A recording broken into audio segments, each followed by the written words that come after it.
The Xbox One has gone through a number of changes regarding the look and feel of both the brand as a whole and the general dashboards that we've gotten to see over the years. It almost seems as if the Xbox went from a Mountain Dew powered science fiction gaming machine to a more minimalistic all-in-one design. But with that being said, we decided to take a look back at all of the Xbox dashboards from the very beginning to where we are now. So let's go ahead and get into it.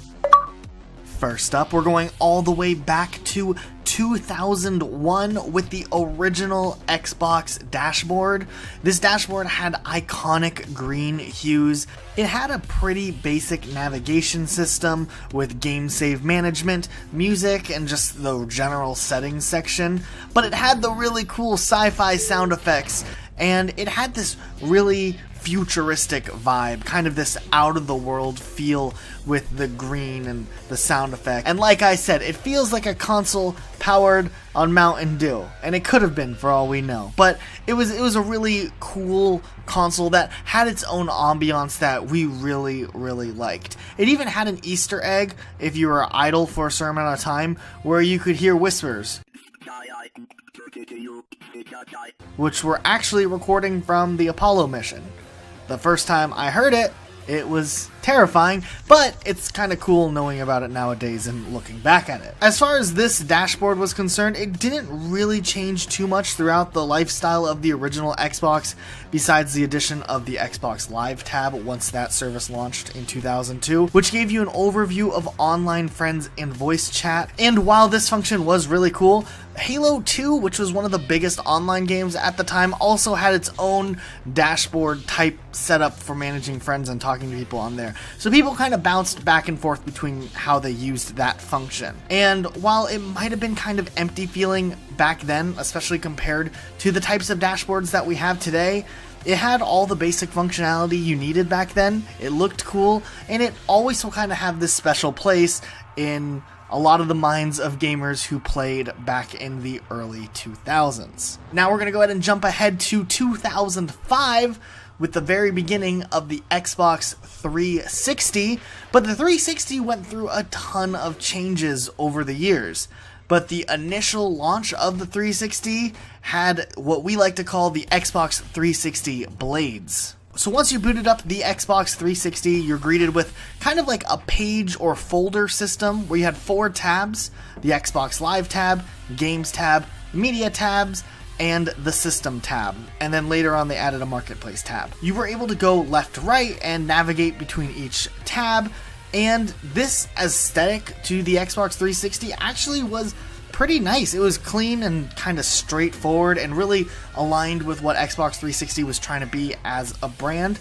And it kind of still had that gamer fuel vibe from the original Xbox days, but it was much more refined into an easier to read and easier to navigate system that just kind of had everything straightforward and layered. It worked out pretty nicely here. It might not have been the most pleasing to look at, but it really got the job done. Fast forward 3 years, the Xbox 360 NXE launch really changed the design quite a bit and kind of shoehorned the new design that most players who had an Xbox 360 probably remember if they were playing in the middle years of the Xbox. While a huge majority of people were fans of the simple Xbox 360 blade design, the update decided to switch it up into more of a column or row-based system. NXE stood for the new Xbox experience, and people were kind of excited about it, and of course, once the update was implemented, a lot of people had kind of mixed opinions about it. Basically, this design just kind of centered what you were looking at, so if you were new to the console, it was really easy to find what you're looking for or figure out what category you're in, where when you first got on the old Blade system, everything was a little bit spread out and a little bit less focused. During this time, because Nintendo was doing so well with their Mii characters, Xbox decided to add Xbox avatars, which are actually really fun. You were able to customize them, and even buying little things off of the Xbox store for your character was kind of cool, especially because your avatars were actually used as in-game characters in certain games like Doritos Crash Course or Castle Miner Z. Nowadays, the Xbox avatars look absolutely terrifying. I don't know why we can't just go back, but GG, I guess. Then we get to 2011, the Xbox 360 Metro update, which was kind of the last major UI update that we would see on the Xbox 360. They made a few tweaks to this later on to make it more in line with the Xbox One, but the 2011 update was the main update that we saw on the 360. And it actually ended up being the longest lasting Xbox dashboard to date, just because it's still the main dashboard they have. While the old design introduced the scrolling functionality, which they kind of kept, this new design aimed to be a bridge between the new scrolling design and the older Blade design, and also mixing in elements of Windows 8. This design was pretty unfavorable. It looked nice at the time just to have something fresh and new, but a lot of people really didn't care for this design too well. They took away the original darker color scheme when you're navigating through the quick dashboard and replaced it with this really bright design that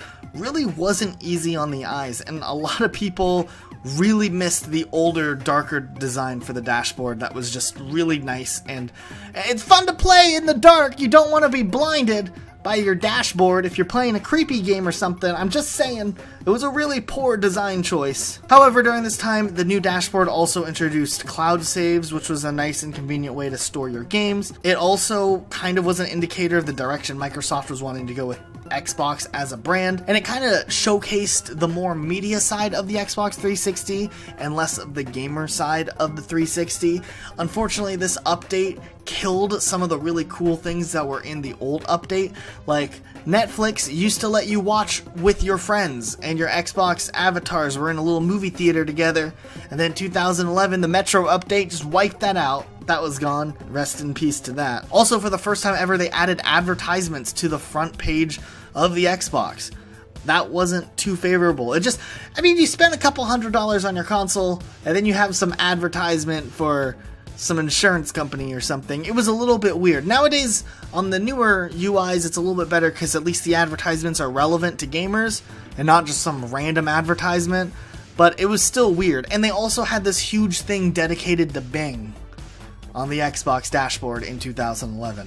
That was really weird, because no one used Bing then, and no one uses Bing now, I guess. And that was kind of it for the Xbox 360. Moving forward to 2013, we had the original Xbox One dashboard, which was god-awful. It added a new snap system, kind of like what Windows had for a while, that let you run apps side by side, allowing you to play your game and maybe watch a movie at the same time or switch between the two. When it worked, it rarely worked. It was just awful. There was also less unused user interface space on the Xbox One, which was kind of nice.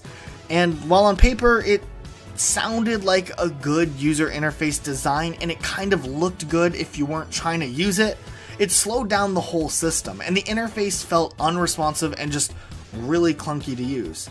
Also, the Kinect was supposed to be this huge part of the Xbox One at launch, and everything was set up for Kinect. And that was also kind of a way you were supposed to navigate the dashboard, but no one liked to use it, it didn't work well, and you could yell in game chat commands for people's Kinects and it could shut their Xbox off. This was actually the shortest lasting user interface design ever. It got replaced in just a little bit over a year, and they did a bunch of tweaks throughout the time that this was the main dashboard, trying to make it better, which confused everyone because it felt like the dashboard was changing every other month.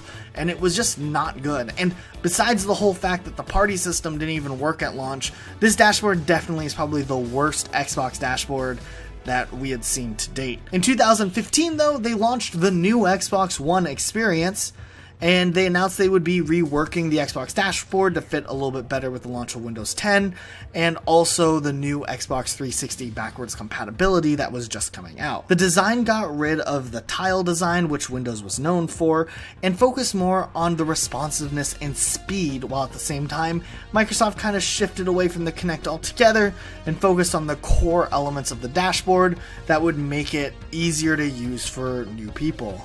They rearranged the menu buttons also to make it easier to open up a side menu rather than taking you out of the game to get to whatever you're trying to do, which kind of acted as the old quick dashboard from the Xbox 360, and it just made the whole user interface a lot smoother.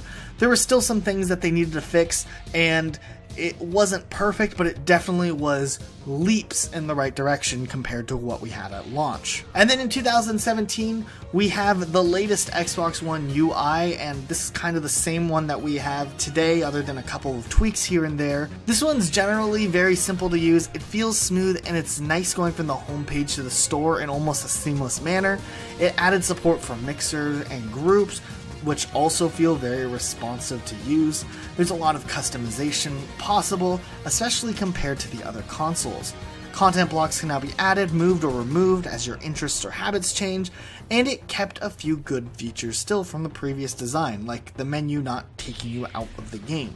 This also added an option to choose between light and dark themes, and while the Xbox One always kind of focused on the dark theme, if you're one of those crazy people who like to be blind when you play games, you could turn on the light theme. And that's great for you, not for anyone else. There's more unused user interface space again, which doesn't have to be something bad, it's just what a few people complain about when it comes to design, because they could put more stuff in these open spaces for players to use. And while this isn't a part of the Xbox, there is an Xbox dashboard for the PC, which launched sometime in 2016, I think. Check me on that. It's actually a pretty decent and straightforward dashboard that works really well for communicating back and forth with Xbox One players and other PC players. However, it does have its number of bugs and glitches that Microsoft doesn't seem to be too hurried to fix yet, but at its core, it's relatively reliable and you can typically get it to work. Sometimes you might have to leave a party and rejoin to get it to always work, but for the most part, you can figure it out without like a whole service being down. And that's kind of where we're at with the Xbox and its dashboards at the moment. While we're excitedly awaiting what's coming up with the next dashboards here in the future, we don't know what it's going to be like. It could be a really bumpy road, or they could just bring back that solid Xbox 360 design from, you know, the 2008 era. That'd be really nice. And I'd take that one back. That was my personal favorite, but you can leave a comment. What Xbox design did you like the best? Leave it down below, and if you're new, be sure to subscribe and turn notifications on. Here at Rocket Sauce, we really focus on covering a lot of like Xbox 360 and newer Xbox stuff, so if you're a fan of some of the retro Xbox things, or you just kind of like what's up with Xbox, consider subscribing because we kind of mix in a bit of both. You can also check out our video we did on Doritos Crash Course. Does anyone remember that game? No? You can also check out the newest Xbox 360 games that are coming out. So that's it for today, guys. If you enjoyed this video, thanks for watching, and we'll see you all next time with a brand new video.